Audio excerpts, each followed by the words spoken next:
सोचिए, एक ऐसा इंसान जो करोड़ों में कमाता है, जिसके पास लग्जरी कार है, फेरारी, एक शानदार बंगलो, नेम, फेम, सब कुछ। लोग उसे देखकर इंस्पायर्ड होते हैं, लेकिन एक दिन वो अचानक डिसअपियर हो जाता है। और जब वापस आता है तो ना सूट पहनता है, ना रोलेक्स घड़ी, ना फेरारी चलाता है, बल्कि सिंपल कपड़ों में चेहरे पर शांति लिए वो कहता है, मैं अब सच में खुश हूं। क्या पैसा और सक्सेस के पीछे भागते हुए हम अपनी असली जिंदगी खो रहे हैं? यही सवाल उठाता है the monk who sold his Ferrari.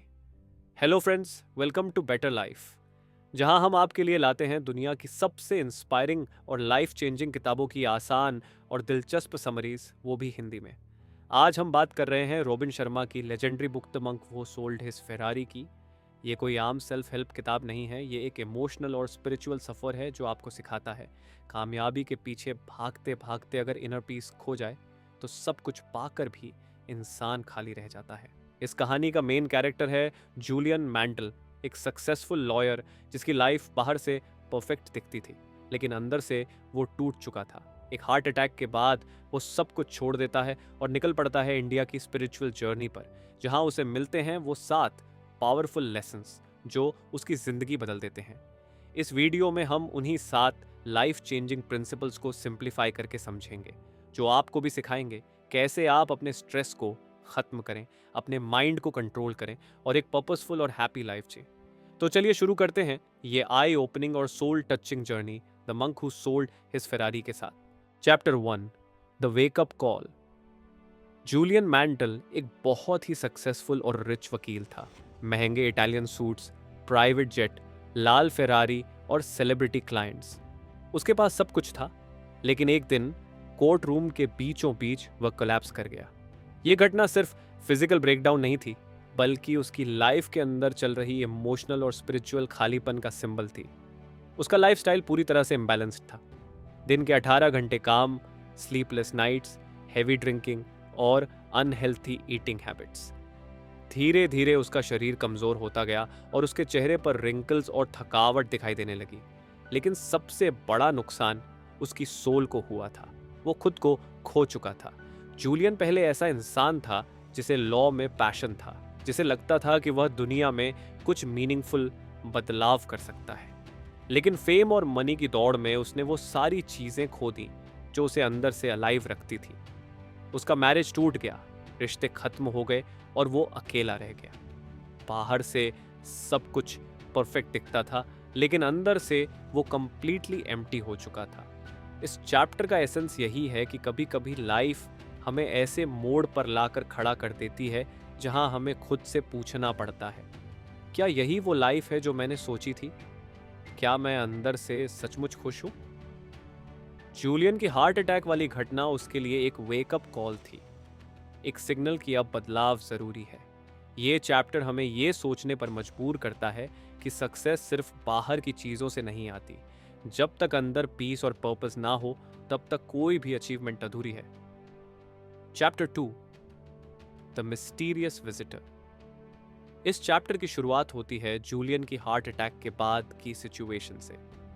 Law firm के बोर्ड रूम में सभी पार्टनर्स इकट्ठा होते हैं और उन्हें बताया जाता है कि जूलियन ने लॉ प्रैक्टिस छोड़ दी है और अब वो कभी वापस नहीं आएगा।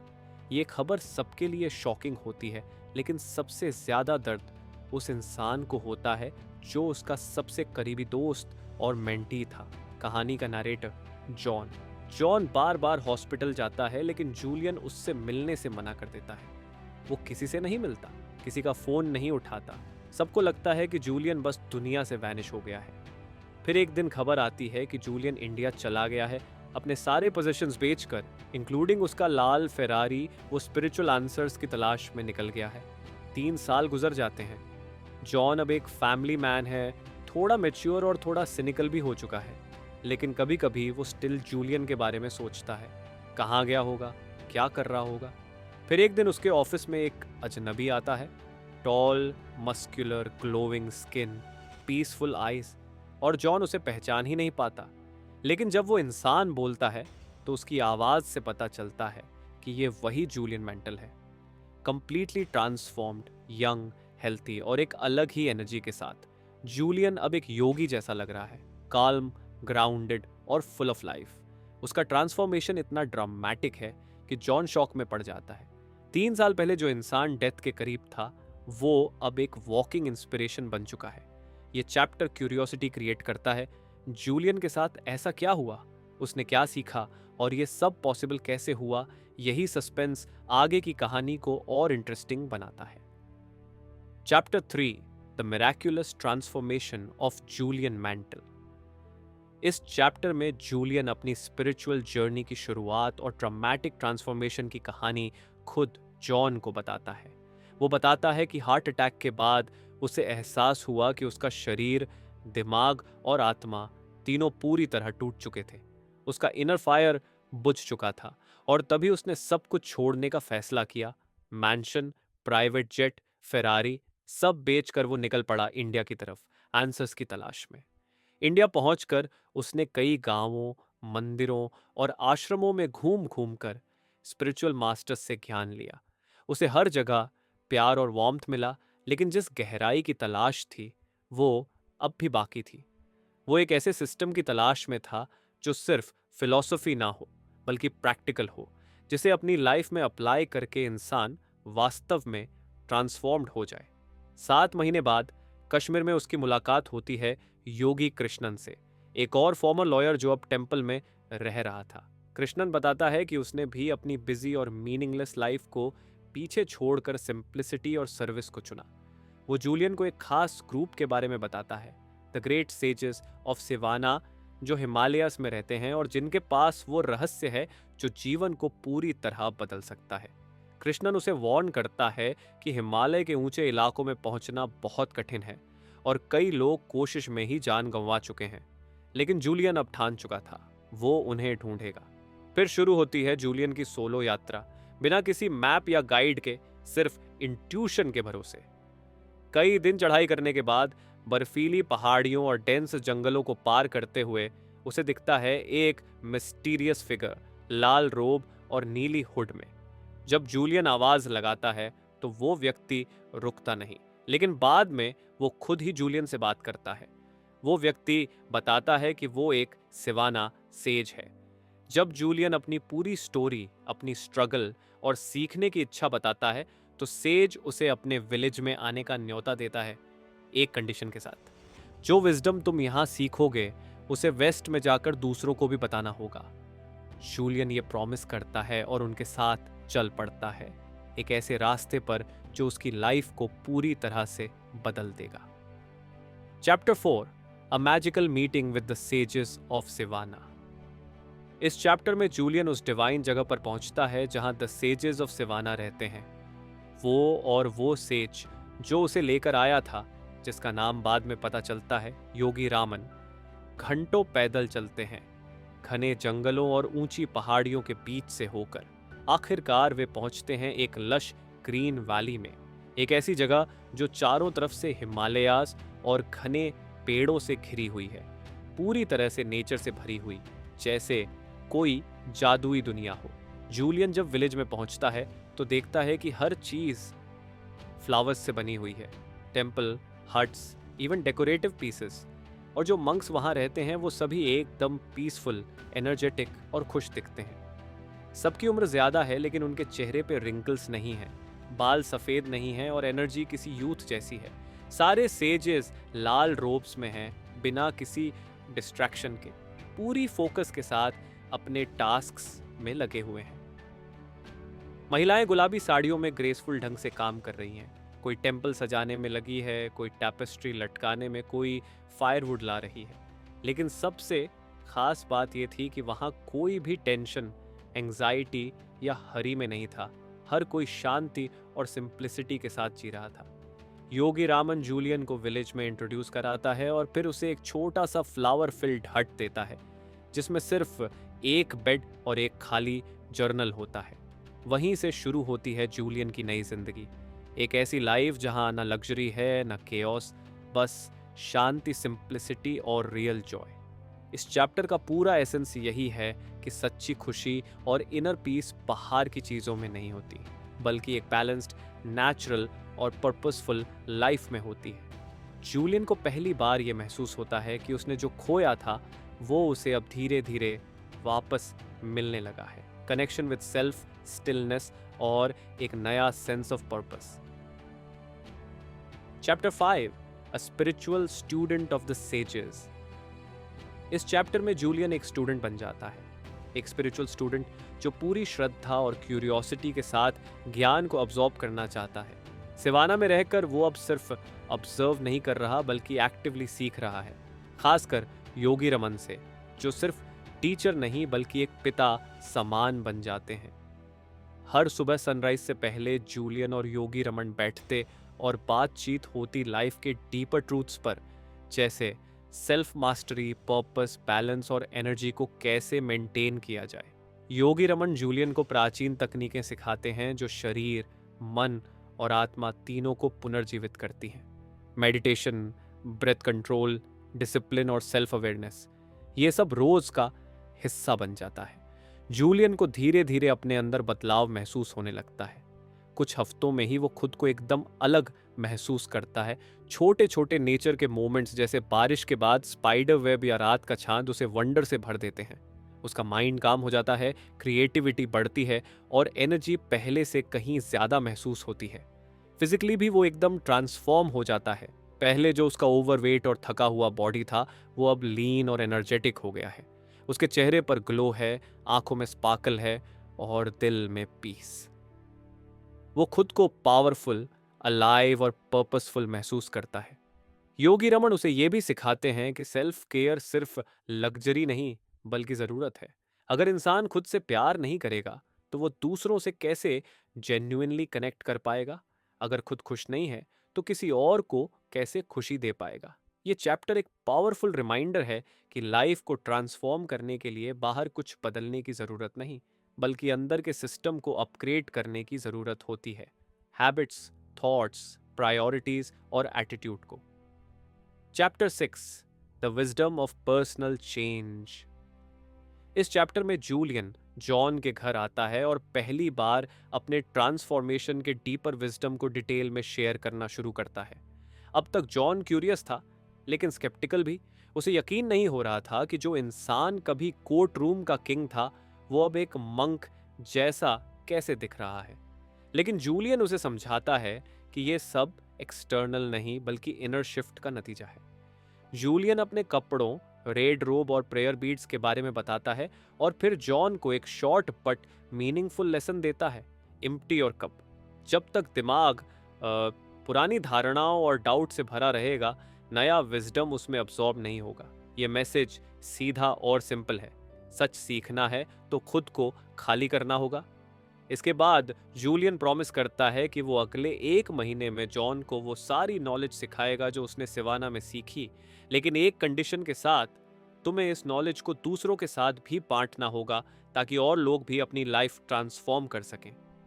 जॉन अग्री कर जाता है। फिर जूलियन एक इंपॉर्टेंट फ्रेमवर्क इंट्रोड्यूस करता है, the 7 virtues of enlightened living, जिसे समझाने के लिए योगी रामन ने उसे एक मिस्टिकल स्टोरी सुनाई थी।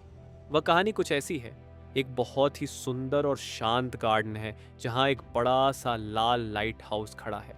फिर वहां आता है एक 9 फुट टैल जापानी सुमो रेसलर जो बिल्कुल नग्न है, बस एक पिंक वायर केबल पहना हुआ है। उसे एक शाइनी गोल्ड स्टॉप वॉच मिलता है जिसे पहनते ही वह बेहोश होकर गिर जाता है।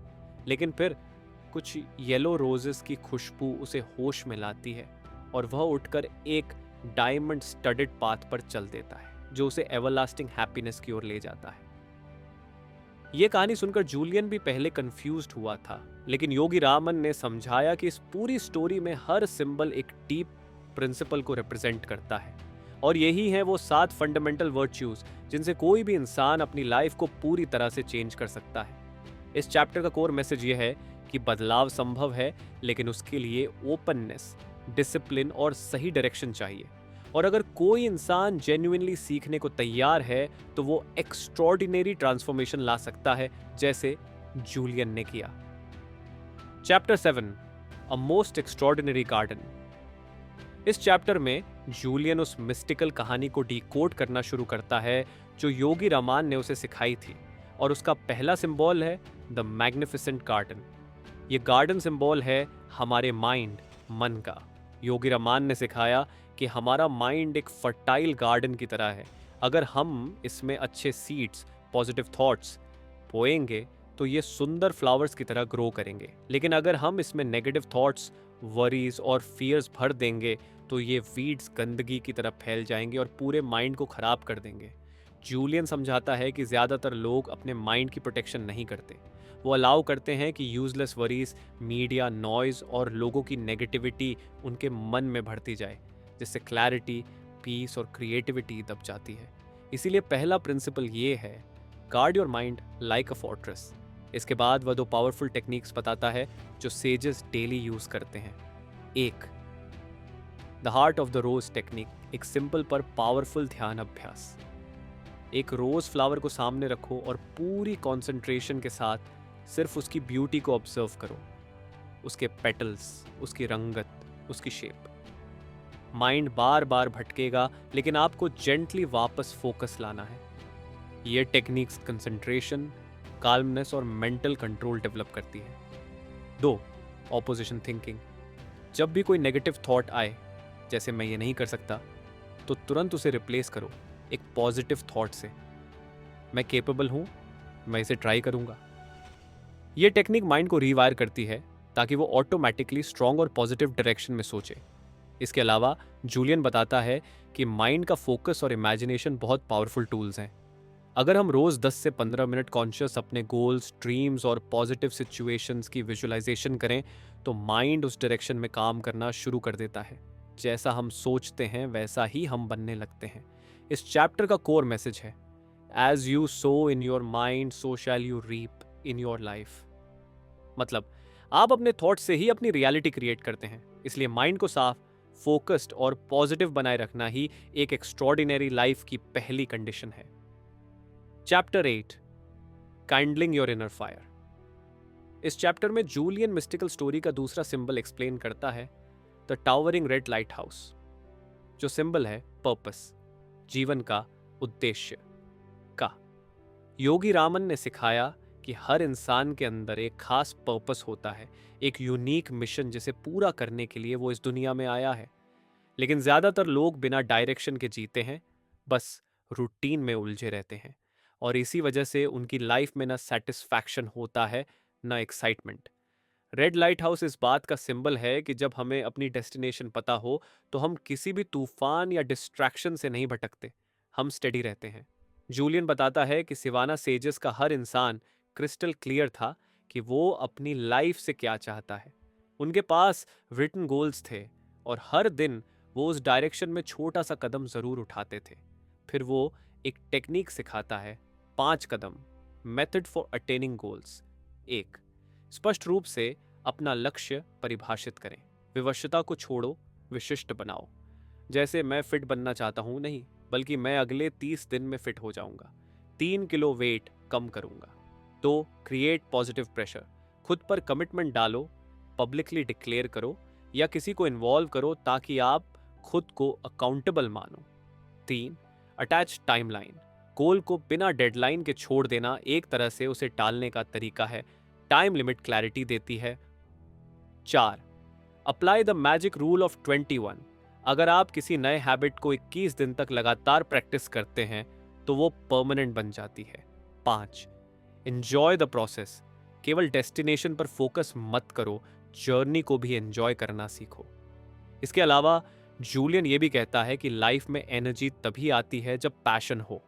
इसलिए वो काम करो जो दिल को अच्छा लगे, और अगर करंट जॉब पैशन नहीं है तो कम से कम उसमें से कुछ पर्पस जरूर निकालो।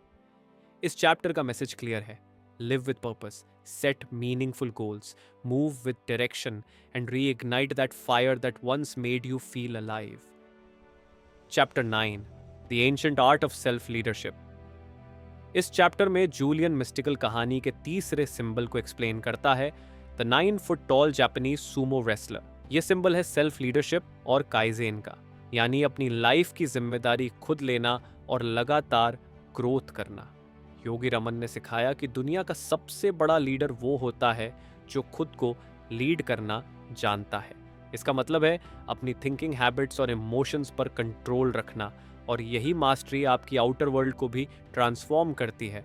सेल्फ लीडरशिप की शुरुआत होती है सेल्फ अवेयरनेस से। आपको खुद से ये सवाल पूछने चाहिए, मैं अपने दिन का ज़्यादातर समय कहाँ लगाता हूँ? क्या मैं मीनिंगफुल काम कर रहा हूँ या बस बिजी हूँ? क्या मेरी हैबिट्स मुझे स्ट्रॉन्ग बना रही हैं या कमज़ोर? फिर आता है काइजन का प्रिंसिपल, एक जापानीज वर्ड जिसका मतलब है constant and never ending improvement. Sages believe करते हैं कि हर इंसान के अंदर इन्फिनिट पोटेंशियल है, लेकिन उसे अनलॉक करने के लिए डेली छोटे छोटे स्टेप्स लेने होते हैं। Julian 10 rituals of radiant living introduce करता है, जिनमें से कुछ इस चैप्टर में समझाए गए हैं। द रिचुअल ऑफ सॉलिट्यूड, हर दिन कुछ समय साइलेंस में बिताओ, बिना डिस्ट्रैक्शन अकेले बैठो और अपने थॉट्स को ऑब्जर्व करो। इससे क्लैरिटी, काल्मनेस और क्रिएटिविटी आती है। द रिचुअल ऑफ फिजिकलिटी, रोज कुछ फिजिकल एक्टिविटी करो, योग, वॉकिंग या कोई भी एक्सरसाइज। हेल्थी बॉडी के बिना माइंड एक्टिव नहीं रह सकता। The ritual of live nourishment, जो खाना आप खाते हैं वो आपकी एनर्जी और मूड को डिफाइन करता है। सेजेस नेचुरल वेजिटेरियन डाइट लेते हैं जो बॉडी को हील करती है। The ritual of abundant knowledge, हर दिन कुछ नया पढ़ो, सिर्फ नॉलेज से नहीं, विजडम से ग्रो करो। बुक्स, बायोग्राफीज और एंशिएंट टेक्स्ट्स पढ़ना स्टार्ट करो। इस चैप्टर में जूलियन एक पावरफुल कोट देता है, you can't hit a target you can't see and you can't seize an opportunity you don't recognise. मतलब आपको अवेयर और प्रिपेयर्ड रहना होगा, तभी आप लाइफ में कुछ एक्स्ट्रॉर्डिनरी हासिल कर सकते हैं। इस चैप्टर का कोर मैसेज है, अपने माइंडसेट, हैबिट्स और रूटीन पर कंट्रोल लेना सीखो, तभी आप अपने अंदर की ग्रेटनेस को अनलॉक कर पाओगे। Chapter 10, the power of discipline. इस चैप्टर में जूलियन मिस्टिकल स्टोरी का चौथा सिंबल डिकोड करता है, the pink wire cable covering the Sumo wrestler. ये केबल सिंबल है डिसिप्लिन का, यानी वो स्ट्रेंथ जो आपको अपने गोल्स, वैल्यूज और प्रायोरिटीज से जुड़ा रखती है, नो मैटर व्हाट।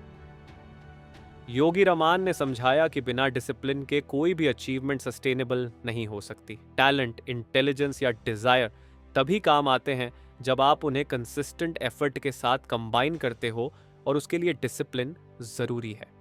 डिसिप्लिन का मतलब यहाँ कंट्रोल या रिस्ट्रिक्शन नहीं है, बल्कि सेल्फ मास्टरी है, वो ताकत जो आपको शॉर्ट टर्म टेम्पटेशंस को रेजिस्ट करने और लॉन्ग टर्म गोल्स पर फोकस करने में हेल्प करती है। जूलियन बताता है कि सिवाना में हर सेज हाईली डिसिप्लिन्ड था। सुबह सनराइज से पहले उठना, ध्यान, शारीरिक प्रशिक्षण, विचार नियंत्रण और पूरा दिन उद्देश्य पूर्वक बिताना। कोई भी काम आलसी, भ्रमित या विचलित मनोबद्धता से नहीं किया जाता। इस चैप्टर में एक सिंपल टेक्निक इंट्रोड्यूस होती है, मंत्रास एंड वाउस। जब आप कोई हैबिट या रेजोल्यूशन बनाते हो तो उसे एफर्मेशंस और रिचुअल्स से रोज रिइंफोर्स करो, जैसे I am strong, I am focused, I am disciplined, या हर सुबह 10 मिनट ध्यान करके अपने डेली इंटेंशंस क्लियर करना। जूलियन कहता है कि अगर आप डिसिप्लिन डेवलप करना चाहते हो तो स्टार्ट स्मॉल। 21 दिन तक लगातार कोई पॉजिटिव हैबिट प्रैक्टिस करो, चाहे वो 10 मिनट का ध्यान हो, ग्रेटिट्यूड लिखना हो या जंक फूड अवॉइड करना हो। धीरे धीरे ये आपकी आइडेंटिटी का हिस्सा बन जाती है। सेजेस मानते हैं, wage war against the weaker self. हर इंसान के अंदर एक लेजी वर्जन होता है जो कंफर्ट जोन में रहना चाहता है, और एक वॉरियर सेल्फ जो ग्रोथ चाहता है। डिसिप्लिन वो आर्मर है जो आपको विनर बनाता है। इस चैप्टर का मेन मैसेज है, फ्रीडम कम्स थ्रू डिसिप्लिन। जब आप अपने एक्शंस, थॉट्स और चॉइसेस पर कंट्रोल पा लेते हैं, तभी आप सच में फ्री होते हैं, डिस्ट्रैक्शन, रिग्रेट और स्ट्रेस से। Chapter 11, your most precious commodity. इस चैप्टर में जूलियन मिस्टिकल स्टोरी का 5वां सिंबल एक्सप्लेन करता है, द गोल्ड स्टॉप वॉच, जो सिंबलाइज करता है टाइम, समय। योगी रमन ने इसे कहा, योर मोस्ट प्रेशियस कमोडिटी, क्योंकि पैसा खो जाए तो कमाया जा सकता है, पोजेशंस चले जाएं तो वापस लाए जा सकते हैं, लेकिन समय एक बार गया तो कभी लौट कर नहीं आता। जूलियन समझाता है कि ज्यादातर लोग टाइम को वेस्ट करते हैं unnecessary phone scrolling, gossip, overthinking और मीनिंगलेस टास्क्स में, जबकि ट्रू सक्सेस और पीस तभी पॉसिबल है जब आप अपने टाइम का इंटेंशनल और माइंडफुल यूज करें। सेजेस ऑफ सिवाना टाइम को सेक्रेड मानते हैं। उनका हर दिन वेल प्लान्ड होता है, balance of rest, reflection, service, learning और नेचर से जुड़ाव के साथ जूलियन कुछ पावरफुल स्ट्रैटेजीज शेयर करता है। हैव अ डेली स्केड्यूल, हर दिन को डिजाइन करो। सुबह उठते ही सोचना छोड़ो कि आज क्या करना है। इंस्टेंट एक क्लियर एक्शन प्लान रखो जिससे हर दिन पर्पसफुल हो। द डेथ बेड मेंटालिटी, हर दिन को ऐसे जियो जैसे ये तुम्हारा आखिरी दिन हो। क्या तुम वही काम करोगे जो तुम रोज करते हो? क्या तुम टाइम वेस्ट करोगे या किसी मीनिंगफुल चीज में लगाओगे? से नो ग्रेसफुली, टाइम मैनेजमेंट का मतलब है प्रायोरिटी मैनेजमेंट। अगर कोई चीज आपके कोर पर्पस को सर्व नहीं कर रही तो उसे मना करना सीखो। जूलियन एक कोट देता है जो बहुत पावरफुल है। The most intelligent people on the planet are those who make time for what truly matters. इसके अलावा वो बताता है कि हर इंसान को अपने टाइम का 30 मिनट रोज सिर्फ सेल्फ ग्रोथ के लिए डेडिकेट करना चाहिए, पढ़ने, रिफ्लेक्शन, लर्निंग या प्लानिंग में। यही इन्वेस्टमेंट आपकी लाइफ की क्वालिटी को ट्रांसफॉर्म कर सकती है। इस चैप्टर का की मैसेज है, don't just live life, design it. अपने समय के साथ इंटेंशनल बनो, तभी तुम अपने सपनों को रियलिटी में बदल सकते हो। Chapter 12, the ultimate purpose of life. Siwana के संतों को जानने के बाद एक बात बिल्कुल साफ थी, वो ना सिर्फ सबसे ज्यादा जीवंत लोग थे बल्कि उनके भीतर असीम करुणा भी थी। एक दिन योगी रामन ने अपने बचपन की कहानी सुनाई। जब भी वो रात में सोने जाते थे, उनके पिताजी रोज पूछते थे कि उन्होंने उस दिन कौन सा अच्छा काम किया, और अगर कोई नहीं किया होता तो उन्हें सोने से पहले किसी न किसी की हेल्प करनी होती थी। यही बात इस अध्याय की सबसे बड़ी सीख है। दूसरों की सेवा करना ही जीवन का सबसे महान उद्देश्य है। चाहे हमारे पास कितना भी पैसा, स्टेटस या पोजीशंस क्यों ना हो, आखिर में सब कुछ यहीं रह जाता है। साथ जाता है सिर्फ वो अनुभव जो हमारे मन, आत्मा और दूसरों के जीवन में हमारे कारण आया परिवर्तन छोड़ते हैं। सीख यह भी मिली कि जीवन की क्वालिटी हमारी कंट्रीब्यूशन की क्वालिटी से तय होती है। जब इंसान रोज कुछ अच्छा करने का प्रयास करता है तो उसकी अपनी लाइफ भी ज्यादा रिच और पर्पसफुल बनती जाती है। सेवा एक कर्म नहीं, एक नजरिया है, एक ऐसा दृष्टिकोण जो हमें खुद से ऊपर उठने की प्रेरणा देता है। दूसरी अहम बात थी पैराडाइम का कंसेप्ट, यानी जिंदगी को देखने का नजरिया। वही परिस्थिति एक व्यक्ति को तोड़ देती है और दूसरे को बना देती है। फर्क सिर्फ सोच का होता है। जब हम खुद को किसी बड़ी योजना का हिस्सा मानते हैं तो अंदर एक काल्म और क्लैरिटी आने लगती है। सेवा भाव से जब कोई काम किया जाता है तो उसका इफेक्ट सिर्फ दूसरों पर नहीं बल्कि हमारी सोल पर भी होता है। हर इंसान के अंदर कुछ ना कुछ स्पेशल होता है, कोई गिफ्ट, कोई कला या कोई ऐसा गुण जिसे वो दुनिया में बांट सकता है। जब उस गिफ्ट को पहचाना जाता है और उसे रोज थोड़ा थोड़ा करके बांटा जाता है तो वही प्रोसेस अल्टीमेट पर्पस को जन्म देती है। यहीं से शुरू होता है धर्म, वो रास्ता जो आत्मा को सच्चा संतोष देता है। अचीविंग ग्रेटनेस का मतलब सिर्फ बाहर की सक्सेस नहीं है, रियल सक्सेस है इनर पीस, मेंटल क्लैरिटी और स्पिरिचुअल कनेक्शन। जब कोई अपने हर दिन को माइंडफुलनेस और सेल्फलेसनेस से जीने लगता है तो खुशी एक नेचुरल आउटकम बन जाती है। और जब सेवा हमारी आदत बन जाती है तो जीवन खुद एक साधना बन जाता है। अंत में यही समझाया गया कि हम सिर्फ एक शरीर नहीं है, हम एक चेतन आत्मा है जो इंसानी अनुभव ले रही है, और इस अनुभव का सार है दूसरों की भलाई। जब हम ये समझ जाते हैं कि हम दुनिया में देने के लिए आए हैं, लेने के लिए नहीं, तभी असली आनंद मिलना शुरू होता है। यही है अल्टीमेट पर्पस ऑफ लाइफ, सेवा, सादगी और सत्य। Chapter 13, the timeless secret of lifelong happiness. Yogi Ravan की कहानी का आखिरी सिंबल था हीरो से भरा रास्ता जिसे सुमो रेसलर फॉलो करता है। यही वो पाथ है जो ये सिखाता है कि असली खुशी कहीं बाहर नहीं बल्कि हमारे अंदर मौजूद है, और वो हर वक्त हमारे साथ है। फर्क सिर्फ इतना है कि हम उसे खोजने की बजाय हर जगह ढूंढते रहते हैं। ये बताया गया कि हैप्पीनेस कोई फ्यूचर गोल नहीं है जो किसी अचीवमेंट के बाद मिलेगी। ये एक माइंडसेट है, एक तरीका है प्रेजेंट को जीने का। ज्यादातर लोग या तो पास्ट में रिग्रेट करते रहते हैं या फ्यूचर की चिंता में उलझे रहते हैं, लेकिन जो लोग पूरी अवेयरनेस के साथ हर दिन को जीते हैं वही रियल हैप्पीनेस को महसूस करते हैं। एक बात बहुत क्लियर कही गई, never sacrifice happiness for achievement. अगर कोई गोल आपको खुद से डिस्कनेक्ट कर दे, आपको खाली या स्ट्रेस्ड बना दे, तो फिर वो सफलता किस काम की? जो इंसान आज खुश नहीं है वो कल भी खुश नहीं होगा, चाहे कुछ भी पाले। सच्चा आनंद तब आता है जब हम अपने पैशन को पहचानते हैं और उसे दुनिया की भलाई से जोड़ते हैं। ऐसा काम जो हमें अंदर से जिंदा रखे और जिससे किसी और को फायदा हो, वही असली पर्पस बनता है। जब हम अपने गिफ्ट को सेवा में लगाते हैं तो हर दिन उत्साह से भर जाता है। खुशी सिर्फ बड़े मोमेंट से नहीं आती, वो छोटी छोटी चीजों में छिपी होती है। एक हंसी, एक शांत दोपहर, किसी की मदद करना, खुद से मिलने के कुछ पल, यही वो अनमोल हीरे हैं जो उस पात पर बिछे होते हैं जिसे हम अक्सर नजरअंदाज कर देते हैं।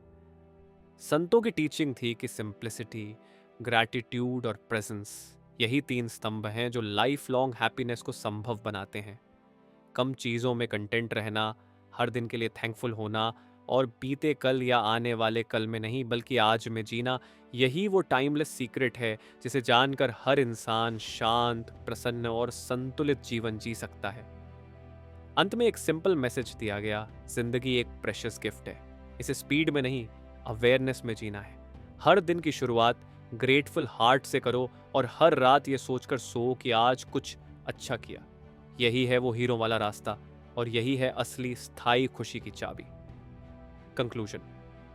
पूरी किताब एक अद्भुत यात्रा है, एक ऐसे इंसान की जिसने मटेरियल सक्सेस की ऊंचाइयों को छू कर भी भीतर खालीपन महसूस किया और फिर सब कुछ छोड़कर इन पीस और सच्ची खुशी की खोज में निकल पड़ा। इस पूरी स्पिरिचुअल जर्नी के दौरान जो सबसे बड़ा संदेश उभर कर आता है वो ये है, सक्सेस का मतलब सिर्फ पैसा या नाम नहीं होता। असली सक्सेस है सेल्फ मास्टरी, इनर पीस और पर्पसफुल लिविंग। इस किताब ने 7 इंपॉर्टेंट वर्च्यूज के जरिए बताया कि एक शांत, संतुलित और खुशहाल जीवन कैसे जिया जा सकता है। 1. माइंड का कंट्रोल, अपने थॉट्स को पॉजिटिव और पावरफुल बनाना। 2. पर्पसफुल लाइफ, अपने धार्मा यानी इनर कॉलिंग को पहचानना। 3. काइजन, लगातार सेल्फ इंप्रूवमेंट करना। 4. सेल्फ डिसिप्लिन, अपनी इच्छाओं और आदतों पर नियंत्रण पाना। 5. टाइम की वैल्यू, हर दिन को सेक्रेड मानना और डिस्ट्रैक्शन से बचना। 6. सेल्फलेस सर्विस, दूसरों की भलाई में अपनी खुशी ढूंढना। 7. प्रेजेंट में जीना, ग्रैटिट्यूड और अवेयरनेस के साथ हर पल को जीना। इस किताब का सार यह है कि हमारी सबसे बड़ी ताकत हमारे भीतर है। अगर हम अपने विचारों को सही दिशा दें, अपने लक्ष्य को स्पष्ट रखें और अपने जीवन को सेवा, साधना और संतुलन से भर दें, तो हम न केवल अपने लिए बल्कि दूसरों के लिए भी इंस्पिरेशन बन सकते हैं। The monk who sold his Ferrari हमें सिखाती है कि सिंप्लिसिटी में भी रिचनेस हो सकती है और इनर वर्ल्ड में ही असली फ्रीडम छुपी होती है। अंत में यही कहा जा सकता है, अगर कोई व्यक्ति सच्चे दिल से चेंज चाहता है तो वो चेंज पॉसिबल है। बस जरूरत है कमिटमेंट, करेज और सही ज्ञान की। और ये किताब वो सभी टूल्स देती है जो एक बेटर लाइफ की ओर पहला कदम बन सकते हैं। तो दोस्तों, ये थी इस बुक की समरी और इसके मेन पॉइंट्स। आप कमेंट बॉक्स में बताएं कि बुक की किस बात ने आपको सबसे ज्यादा प्रभावित किया। अगर आप इस किताब को खरीदना चाहते हैं तो लिंक डिस्क्रिप्शन में है। Thank you. Have a better life.